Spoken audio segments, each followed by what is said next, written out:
I do think we addressed it in the book. I think we try to take a step back and think about not only about the medical aspects of epilepsy, but living with epilepsy. And I think Lauren played a large part in that, because I think the nice thing, we have very different perspectives on the same topic. You're going to live with unpredictability. Unfortunately, that's just the nature of this condition. Whatever you can take control of to reduce the risk, that's what you have to focus on.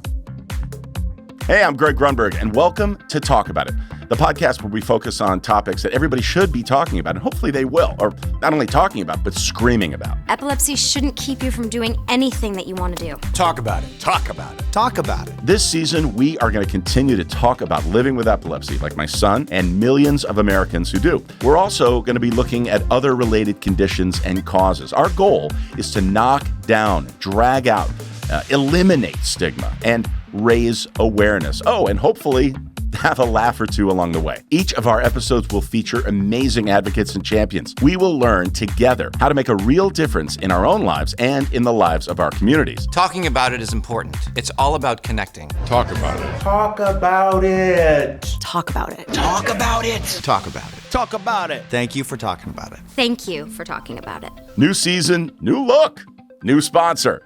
Thank you to Neurology and everyone at Neurology for sponsoring Talk About It. Talk About It is also sponsored by Jazz Pharmaceuticals. Thank you, Jazz, for always being there for us. All right, let's jump right into this episode of Talk About It.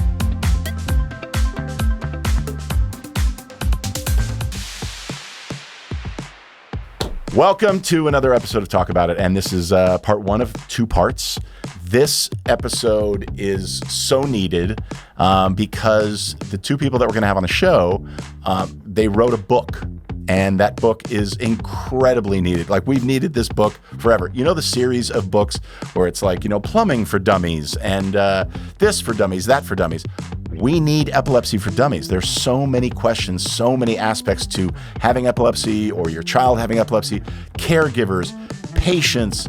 Everybody needs this book, Epilepsy for Dummies, and we have the two authors of this book on this episode, and they are going to answer questions about the book, but other questions too.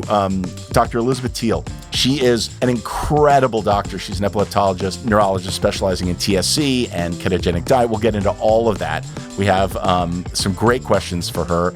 And then Lauren Aguirre, who, by the way, has epilepsy, and she's a journalist. And so the two of them together, you can imagine the perspective of having a patient and a doctor coming together and writing Epilepsy for Dummies. This episode is Talk About It for Dummies with the two authors of Epilepsy for Dummies. I can't wait. Coming up right now. Okay, so no dummies here. No dummies here except for Nick. Nick, you're a dummy. I knew that was coming. I'm a dummy with experience, and I feel like a dummy every single day. But it's okay. It is okay, and we're going to learn why it's okay. I cannot believe they're with us. I'm so excited. Welcome to the show. Thank you so much. How are you both? Doing very well, Great. thanks, Greg. Good. Okay, so first of all, Dr. Thiele, I want to know, how did you get into this? Let's go back. I mean, a truncated version of just like, why neurology, why epilepsy? You know, how did you find this and find yourself where you are today? It's a very good question. When I was a kid, I was very interested in the brain. No one in my family was in healthcare, no physicians in the family, so I kind of charted my own path and then became very interested in epilepsy.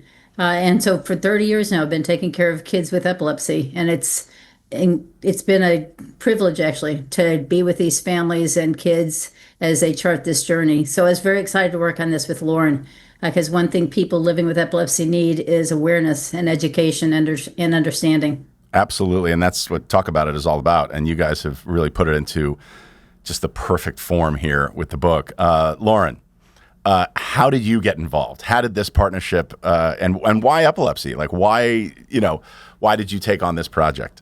Well, 3 of my children are patients of Elizabeth's, so there you go. Okay. And couldn't ask for a better neurologist, epileptologist for them. And I also have epilepsy, so I kind of wanted to write a book about epilepsy for a long time, and I couldn't figure out how, and I did want to write a memoir. And then I got connected with one of the editors at Wiley, and they didn't have Epilepsy for Dummies. So I pitched it with Dr. Thiele, and they were like, yes, we need this. Yeah, I mean, I really think we need it. We need it so much. And I think there's certain things that I hear about, like we all think we're experts for a second and then we're dummies and then we just want clarification. Did you find it difficult to sort of take these scientific and medical terms and things that on a high level and make it easy to digest and understand for families and for patients? To use a good Boston adjective, it was wicked difficult. I love it. I had actually wondered why there hadn't been a Dummies for Epilepsy in the several decades that series has been around. Yeah. And when Lauren and I started working on this, I kind of understood why. Epilepsy is really, really complicated. Epilepsy is not just one thing. It's many different things, many different types of seizures, many different causes of seizures, many different treatments for seizures, et cetera, et cetera, et cetera. So it was difficult, but I think Lauren and I are very proud of what we have produced, and I think it's going to really help people with this journey. Yeah, no question. I think so. By the way, is there an audio version of the book? Not yet. Hello, I'm right here. Okay. If I can't do it, Nick can do it. I just think it's super important for people to digest this, even in their car, look, we're all really, really busy as a caretaker. It's nonstop. I mean, Lauren, you have your hands full. I'm sure. Hopefully, everybody is controlled in your family. Are they doing okay? They're doing okay, pretty well controlled. But as soon as you think everything's on cruise control and good to go, something pops up. So I know. You can never really totally by the way, relax. did superstition play a role in any part of this book? As far as because it's interesting. There is such a side of that. You're mentioning it right now. Every time I go to an event or somebody asks me to talk, as soon as I leave the house, Jake has an episode or Jake has some issue. It's one of those things where I don't want to talk about it. People ask me, how's Jake doing? And I'm like, he's fine. I don't want to talk about it because I don't want to jinx it. Did you guys address that in the book at all? Or is that something that Dr. Thiele, do you talk to your patients about? I talk to my patients about that all the time. Because I think taking care of a person with epilepsy is not just treating the seizures, but helping them and their family understand what epilepsy is, what the seizures are. Yeah. So I do think we addressed it in the book. I think we try to take a step back and think about not only about the medical aspects of epilepsy, but living with epilepsy, both with regard to the stigmas attached to it, the beliefs and disbeliefs. And I think Lauren played a large part in that because I think the nice thing, we have very different perspectives on the same topic. Yeah. So I think it really helped it be pretty thorough. Yeah. Yeah. I mean, we addressed it in terms of you're going to live with unpredictability. Unfortunately, that's just the nature of this condition. But what you can address is sort of risk reduction to the extent that you can. Take control, whatever you can take control of to reduce the risk, that's what you have to focus on. It's interesting because there's that balance, right? You want to be able to have the ability to do anything you want. You want your children to do everything they want, but you have to be really cautious and careful. And just like you would anything else. I mean, our boys are baseball players. There's no way I would let my boys play football. I just wouldn't. And maybe it's because Jake has a neurological condition. He's got epilepsy, but it's just one of those things that I'm like, no, you're not doing that. But maybe it's because I did, and you see what that's done to me, and that's true. Nick played football, so here you go. He's not sitting on this case side. Study zero, yeah. Right, exactly.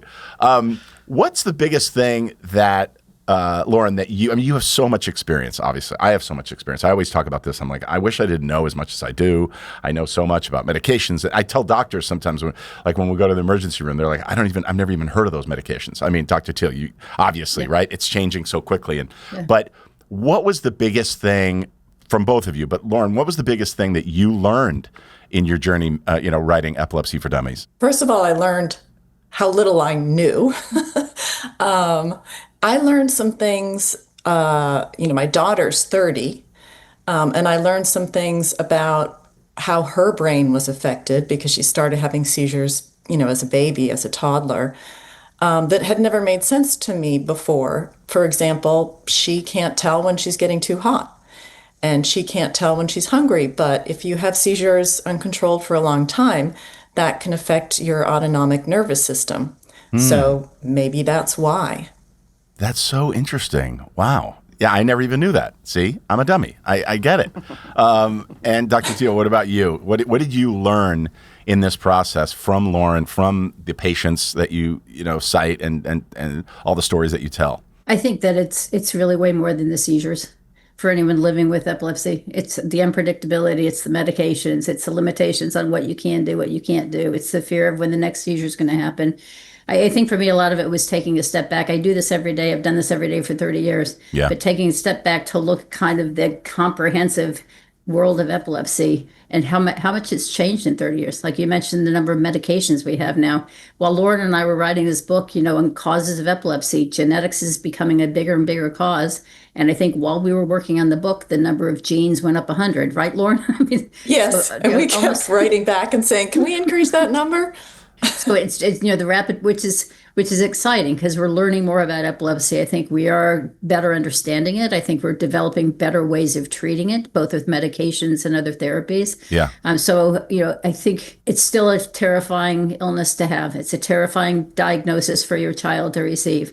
Yeah. But I think we're learning more and we're getting better at taking care of people living with epilepsy. So I'm going to ask a dumb question. There are no dumb questions, by the way. That's what I love about this book, right? There's no dumb questions, and you're going to educate yourself, and you can digest it slowly. I do a whole series on self-care, and for caregivers, it's important to just have those 5 minutes to yourself. What a great book to take and just to go, okay, you know what? I'm going to read 5 pages. Doesn't even have to be a chapter. This is going to be my self-care. I'm going to sit down and just kind of, thumb through the book and slowly get through it. Because, for me, it's impossible to read a whole book right now. It's just like, our lives are so chaotic and crazy. But what you just mentioned, 100 new genes. Does that mean that if somebody got tested, that now they might get a call from their neurologist, or what we didn't know before, maybe their genes do now fall into this group? Yeah, no, that's been a big change in epilepsy in the past 20 years. There's close to 1,000 genes. And yeah, we're many of the people I've taken care of for 20 years, we haven't known why they've had epilepsy.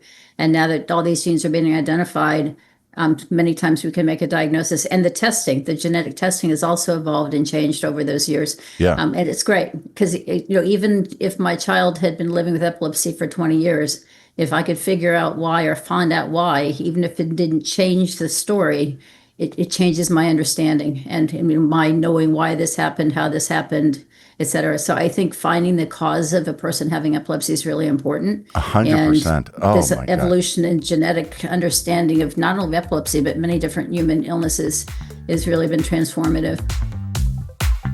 Coming up on Talk About It. It's liberating. We've had families that wouldn't leave the house, that wouldn't go on vacation for the fear that there would be a seizure. So having the wearable devices, the detection devices, having the rescue medications, it's helping a lot of people with epilepsy and their families live a more normal life. All right, Greg, the book is Epilepsy for Dummies. Yes. Or it could be called Epilepsy for Grunnies. Nice. Nice. Thank you. Yes, and what do you feel like you're a dummy about with epilepsy? In Jake's journey, anything? I feel like I'm a dummy every single day. There's so many things to know about epilepsy as a caregiver. You think you get a handle on it, and then you're thrown for a curve because life isn't consistent, right? So Jake's getting older, and again, Jake's living well with it. We're very lucky. He doesn't have daily seizures. He hardly ever has a seizure, and he's got a girlfriend. He's doing all the things. He's got a job, everything. Thank God. But every day there's something else that we're like, wait, what? And if we had a guide, if we had somewhere to turn that wasn't the internet, that wasn't like, okay, let's Google this and get some lunatic's version of it, but somebody that is well educated, 2 people that came together to write this book. I mean, that's so. Yeah, I just feel like a dummy every day, but that's okay. We all do, and we should. But we also have, we have a reference guide now. With the internet's very good, and people are very good at disguising bad information to be credible information. Right. Everyone's an expert. Everyone's an expert, and people are great at social media optimization, search engine optimization, to put their results above anything to end up selling their supplement or whatever it is. Right. This is a book that is, obviously published by a major publisher, a part of a series, and it's written by an epileptologist and a patient / caregiver with epilepsy. Yeah. So just by nature, it's vetted. It's the information that people need. And this solves the problem that I've talked about a million times, where you're not going to find a mirror. Yeah. You're not going to find somebody who's going through exactly the same thing your child is or you are. But you don't have to in this case. This is Epilepsy for Dummies. This is for all of us to learn more about epilepsy, and it works. When you said you had to go back and add these genes that you weren't, was that because the research was moving so fast that they were adding as you were in the middle of the process? Or is it because the information is so scattered everywhere that then you'd find something that's already been published that you then had to add? No, it's a rapidly evolving field. I mean, a couple of years ago, it was almost, we were saying a new gene a week was being identified. So it's amazing the amount of information we're learning. Yeah, that's amazing and encouraging, I have to say. Look, knowledge is empowering, and Lauren, you said it best, is like the control. All we want is control. We want to control the health of ourselves and our kids and everything. And you know, this is why I do this. It's a way for me to control something and say, okay, I'm going to talk about it. I'm going to be proactive. I'm not going to be a victim. I'm not going to wait for this earthquake to strike in Jake's head. You know, so. I really, really mean this, and it's not, I know I keep sounding like a commercial for this book, but if you're listening to this, if you're watching this, get the book. It's going to empower you. Even if you're reading just, 5 pages, you're going to go, oh, I didn't know that. And that just feels better to know. You may not know. Look, I don't know why Jake has epilepsy. He's 30. We still don't know why. With that, though, and looking ahead, what do you think the next major breakthrough in epilepsy treatment is going to come from? Genetics, devices, or something else? That's a really good question. 10 years ago, I wouldn't have been able to say we would be where we are today. So, and there's so much excitement, not only understanding causes like genetics and the evolving genetic therapies. I mean, we're at a point now with precision medication with some of these gene therapies, but also neuromodulation. We're learning a lot, and things are changing. The whole idea of, maybe stem cell therapy at some point for some types of epilepsy, et cetera. So it's an exciting time, and I think a hopeful time. Yeah, when I go to AES, I walk around and it's just, I'm blown away by every year. It's just, I see something else, and I don't know if it applies, the deep brain stimulation and the CBD medication, everything. It's incredible. And I guess with technology, right, AI and the way it's helping the medical field. Definitely, even with rescue medications we have that we didn't have 10 years ago, the intranasal formulations with wearable devices, so parents can sleep at night. Yeah. Not worrying as much if their child has a seizure, they won't be aware. It's a different world than it was. So let's just talk about the rescue therapies just for a second, just because, it used to be where, there was one and it was rectal and it was like, oh God, the teachers, they wouldn't give it and whatever. So yeah, it is one of those things that we're always trying to get the word out about that. And there's, when you talk to patients, or like Lauren, do you carry, a rescue med, and do all your kids carry rescue meds on them just so that they're prepared? They don't carry them. Well, one of my kids has seizures that just affect his awareness, so he wouldn't need them.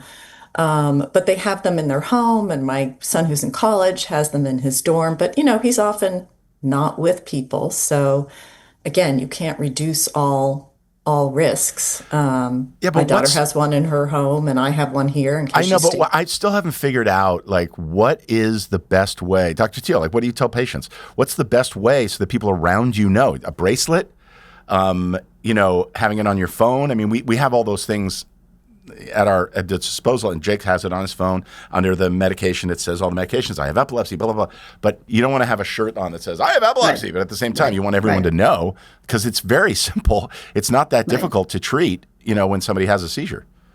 I'm a big fan of the medical bracelets and that, kind of the Apple Watches. And now also there's things where you can get the QR code that will pull up all of your medical information, including medications. So I think we're at a time when information like that, it's great that it's accessible. If you see a person having a seizure, you don't know. Is it a seizure? Is it their first seizure? Is it their 100th? So I think it's important to have that information. We actually have a cool program every year for our kids that are going to college called Thrive in College. and basically have kids who are in college kind of make that transition of what is it like to go to college having epilepsy, taking medications. What do you tell your roommate? What do you tell your teachers? What do you tell your track coach? What do you tell medications? And I think that's really helpful to empower people. But I'm a big fan of rescue meds, and I think especially now that there's intranasal ones that are easy to carry and more, every time I tell families, every time I go on a trip, I take an umbrella, and it often doesn't rain, but I always have my umbrella, and that's kind of how I view these rescue medications. It's better to have them. Yeah, that's Hopefully you won't need them, but it's good to have them. Yeah, that is really, really smart. Yeah, I couldn't agree more. What do you think families want most? I'm so sorry. Before you get to that question, what is available when it comes to wearables? What do the Apple Watches do? Like, what for people that don't know the options? Can you walk us through some of the basic So let me technologies? answer as a caregiver, and then you can and Lauren, you and I will talk about what we know right now, right? Because it is ever changing. It's changing so quickly. We have so many regulations in this country. So there used to be this, and it's not wearable, but to detect that there's a seizure going on when Jake was a kid in his room, we wanted something that would just tell us, and this was before the Apple Watch, that there was that kind of rhythmic, movement, and they have mattress pads that can detect that. Oh, wow. But they didn't have it in the States. And it wasn't FDA approved, and it's all just because we're such a litigious society. It was like, we don't want to red tape. So you had to get it from overseas. I just remember that. So we didn't. We put a camera in his room. We put a microphone in his room, like a baby monitor kind of thing. Mm-hmm. But nowadays you have the Apple Watch. There are apps. By the way, there are apps for tracking. There are apps for information. You could put information in. So when you go see Dr. Thiele or whoever, here's the information. It's easier to journal. It's easier to keep track of all that stuff. Because the more information you have, right, obviously it's better for talking and dealing with your patients. But, I mean, Lauren, there's that. I remember when we did a Shark Tank for the Epilepsy Foundation, someone had created, and they still have, this epilepsy detection watch. But then all of those technologies now go on to the Apple Watch. So they're out there. I think in any level that somebody wants to protect themselves or have a wearable, there is. Correct me if I'm wrong, but Lauren, what do you know about all that stuff?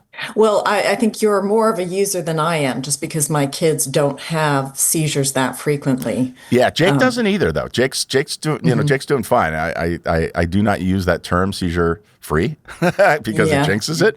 But yeah, no, it's the same. But is there something else that I've missed in what I've just described that maybe you've heard of?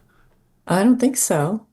What do you think, Elizabeth? So there are different things that are under kind of development, which is exciting. So the apps for the Apple Watch, there's a couple of watches that are available. There's one that's becoming available. Many of the wearables and seizure detection systems have been really good for convulsive seizures. Many of them have accelerometers, et cetera, so they can detect the convulsive seizure activity. Some are being developed that hopefully will detect kind of less seizures that involve less motor systems.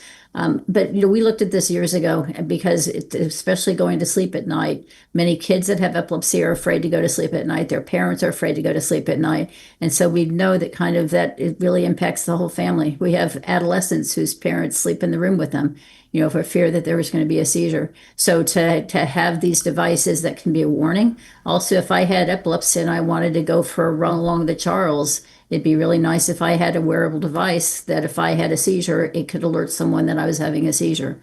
So I think that it's just really, it's liberating. We've had families that wouldn't leave the house, that wouldn't go on vacation for the fear that there would be a seizure. So having the wearable devices, the detection devices, having the rescue medications, it's helping a lot of people with epilepsy and their families live a more normal life. And by the way, it's not even the epilepsy specific technology, just even having Find My, just so I know. I mean, we do this with all our boys, but Jake's the only one, thank God, that has an issue like this. But, just knowing where Jake is at any given time. And it leads to, I think, parents should always have an open dialogue with their kids no matter what. And we've talked with them years ago where it was like, look, I don't care where you are. If you say, come get me, or we had a code years ago, I'm getting in the car and I'm coming. I'm not asking that you drank. I'm not asking that, none of that stuff. But to know where your children are, to know where each other is that alone is empowering. All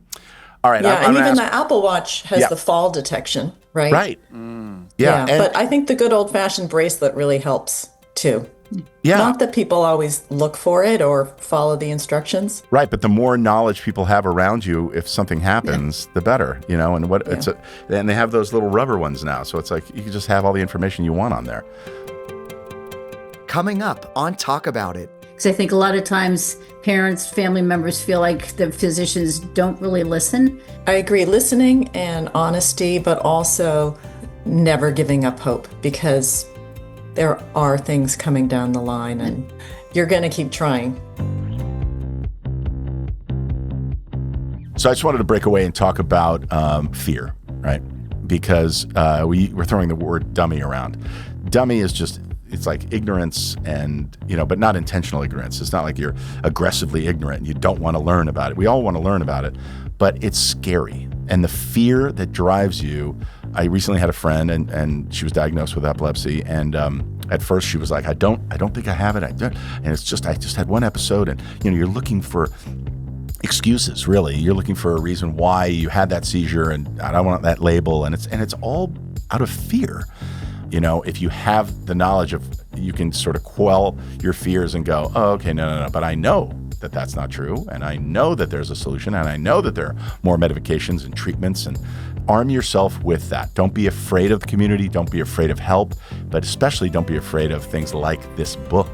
This book will help empower you and be less fearful and take control in more than one aspect of your epilepsy journey.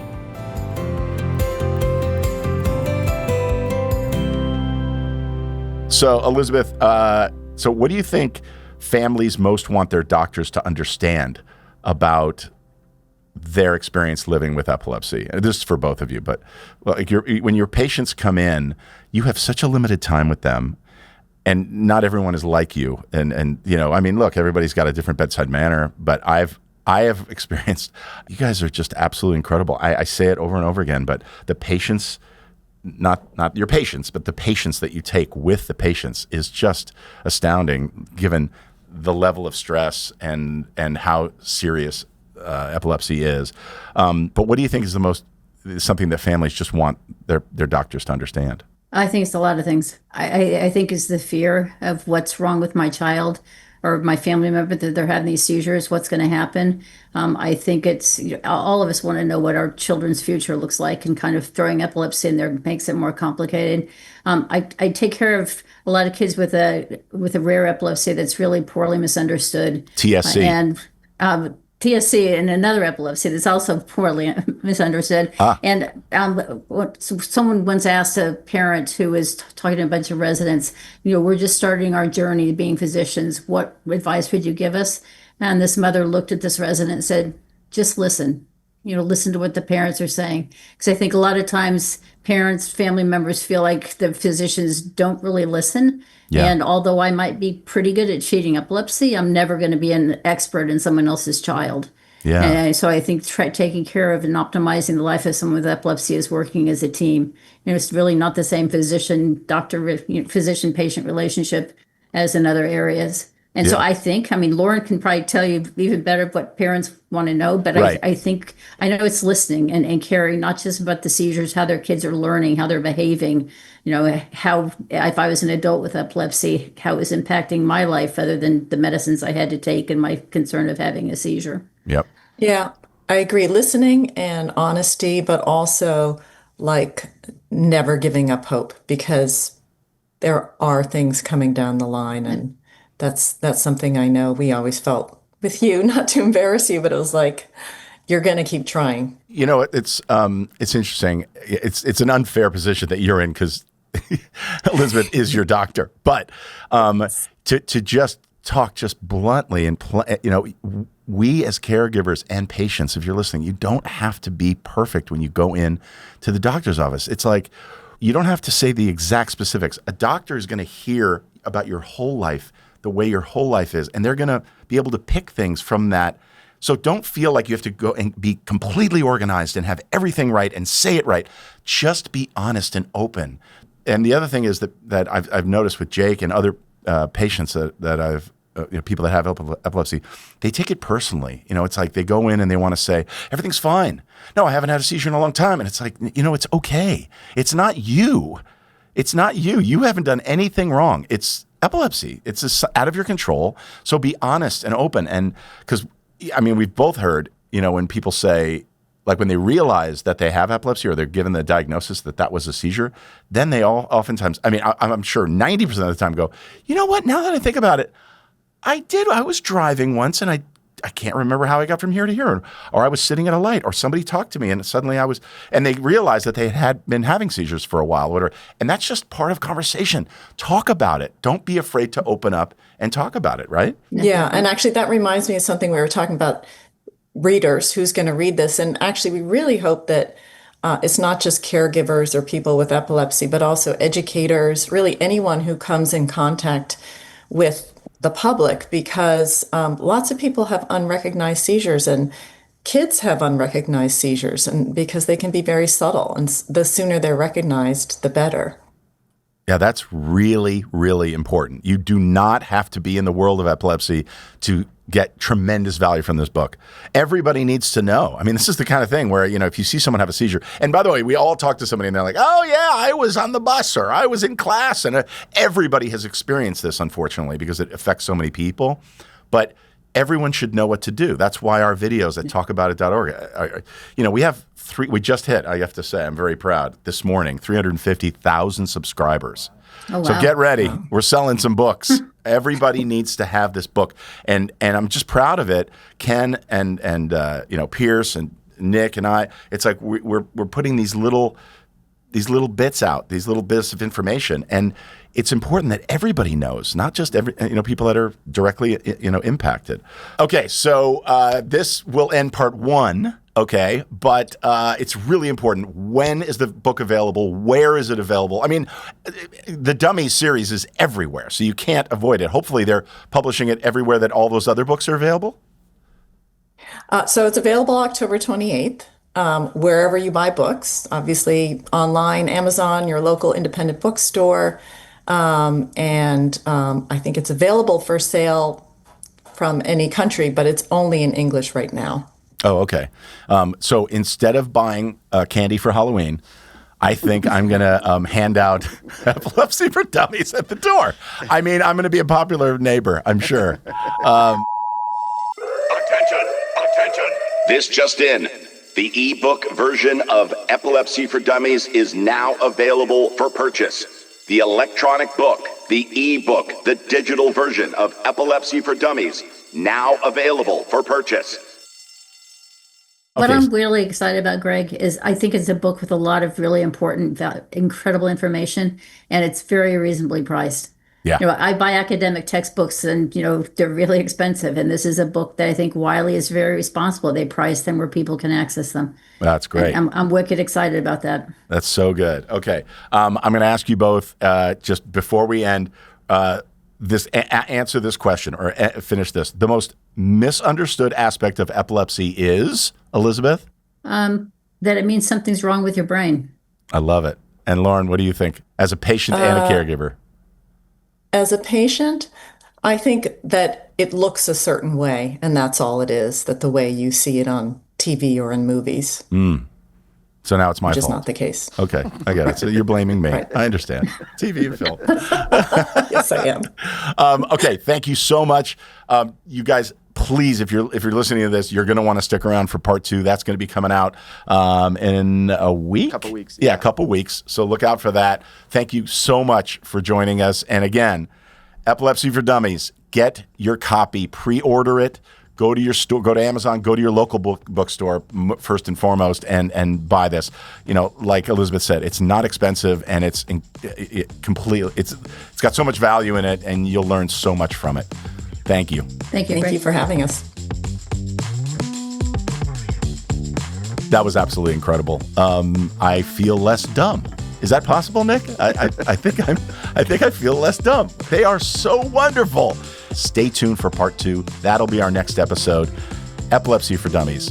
Get the book. Pre-order it. Click the link. Do whatever you have to do. Don't just get one copy. Get copies for everybody in your life. Friends, family. Epilepsy for Dummies is something that we've needed in the epilepsy community for so long. But again, this is part 1 of part 2. We'll see you in the next episode.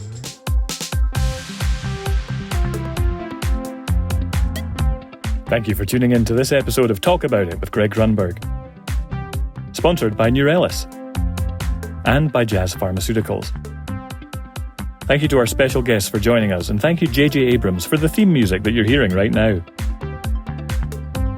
Talk About It is produced by Ken Lowenberg, Greg Grunberg, and Nick Marzok. Editing, directing, and incidental music by Nick Marzok. Go to talkaboutonvideo.com to watch these episodes, and as always, don't forget to talk about it. This podcast is a production of the Talk About It Company and Motel Podcasts.